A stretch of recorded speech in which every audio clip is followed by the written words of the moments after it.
Assalamualaikum warahmatullahi wabarakatuh. Perkenalkan, saya Sahrul Lisri Damayanti dengan NIM H05233661. Nah, di sini kita akan belajar mengenai merekonstruksi informasi tentang masyarakat dan kebudayaan melalui sistem pendidikan di sekolah. Nah, sebelum kita masuk kepada pokok pembahasannya, kita harus tahu terlebih dahulu apa-apa saja yang akan kita bahas pada materi kali ini. Nah, yang pertama yaitu bagaimana cara merekonstruksi informasi tentang masyarakat dan kebudayaan melalui pendidikan di sekolah.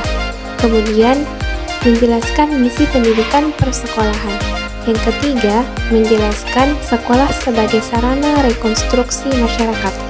Dan yang terakhir, menjelaskan paradigma pendidikan, pengaruh eksternal dan internal dalam pengelolaan pendidikan.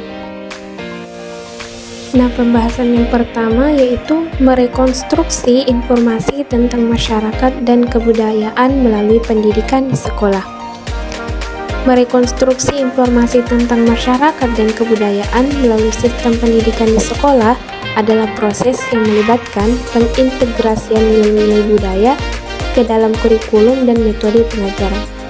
Tujuannya adalah untuk membentuk generasi yang tidak hanya cerdas secara akademis, tetapi juga memiliki pemahaman yang mendalam tentang identitas budaya mereka. Pembahasan yang kedua yaitu misi pendidikan persekolahan. Dapat kita ketahui bahwa misi pendidikan lembaga sekolah ada 3, yaitu pendidikan kepribadian, pendidikan kewarganegaraan, dan pendidikan intelektual. Yang pertama yaitu pendidikan kepribadian. Nah, untuk misi pendidikan ini, sekolah membantu dan bekerja sama dengan keluarga dan lembaga agama. Yang kedua yaitu pendidikan kewarganegaraan. Nah, di sini sekolah bekerja sama dengan lembaga-lembaga pemerintahan dan masyarakat. Yang ketiga yaitu pendidikan intelektual. Nah, pendidikan intelektual di sini sekolah melakukan sendiri walaupun memperoleh bantuan dari lembaga lain, sebab misi pendidikan intelektual adalah kekhususan sekolah, di mana misi pendidikan intelektual tersebut dilakukan secara berangkai sejak pembelajaran memasuki taman kanak-kanak sampai pendidikan tinggi. Pembahasan yang ketiga yaitu sekolah sebagai sarana rekonstruksi masyarakat. Nah, peranan sekolah dalam merekonstruksi masyarakat berarti sekolah merekonstruksi berbagai tata nilai yang telah ada dalam masyarakat, yang oleh Malinowski disebutkan sebagai upaya mengembangkan kebudayaan. Ada 7 sistem nilai atau kebudayaan yang secara universal dikembangkan, yaitu yang pertama bahasa, yang kedua sistem teknologi, yang ketiga sistem mata pencarian hidup dan ekonomi, yang keempat organisasional, dan yang kelima sistem pengetahuan, yang keenam religi, serta dan ketujuh yaitu kesenian. Pembahasan yang terakhir yaitu paradigma pendidikan, pengaruh eksternal dan internal dalam pengelolaan pendidikan. Nah, paradigma pendidikan adalah kerangka berpikir atau model yang digunakan untuk memahami dan mengelola sistem pendidikan. Paradigma ini mencakup berbagai aspek seperti ideologi, tujuan, metode, dan evaluasi pendidikan. Paradigma pendidikan terus berkembang seiring dengan perubahan sosial, ekonomi, dan teknologi.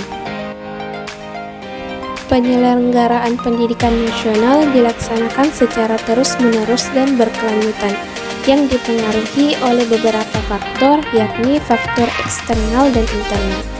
Pengaruh eksternal adalah adanya perkembangan dunia yang mengglobal yang berlaku dalam dasawarsa ini. Nah, sedangkan pengaruh internal adalah kebudayaan dan kehidupan masyarakat Indonesia. Hal tersebut akan berpengaruh pula pada pembentukan watak dan kreativitas anak bangsa. Ada beberapa faktor eksternal dalam pengelolaan pendidikan. Yang pertama yaitu globalisasi. Nah, globalisasi membawa perubahan besar dalam sistem pendidikan, termasuk adopsi teknologi baru, kurikulum internasional, dan standar pendidikan global. Yang kedua, kebijakan pemerintah. Kebijakan pendidikan yang dibuat oleh pemerintah sangat mempengaruhi bagaimana pendidikan dikelola, termasuk alokasi anggaran, standar kurikulum, dan regulasi pendidikan. Yang ketiga yaitu teknologi.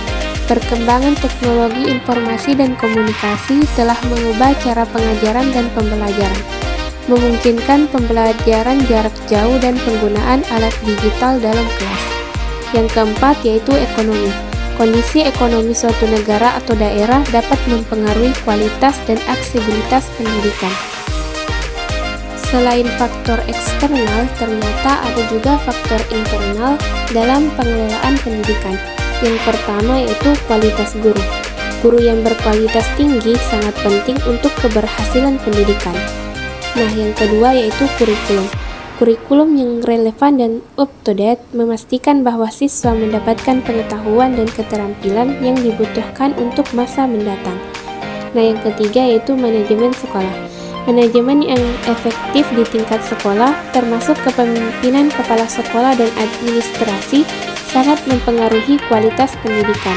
Dan yang terakhir yaitu sarana dan prasarana. Fasilitas pendidikan yang memadai seperti ruangan kelas, laboratorium, dan perpustakaan sangat penting untuk mendukung proses belajar mengajar. Sekian dari materi saya, semoga dapat dipahami dan dapat menjadi manfaat bagi kita semua. Wassalamualaikum warahmatullahi wabarakatuh.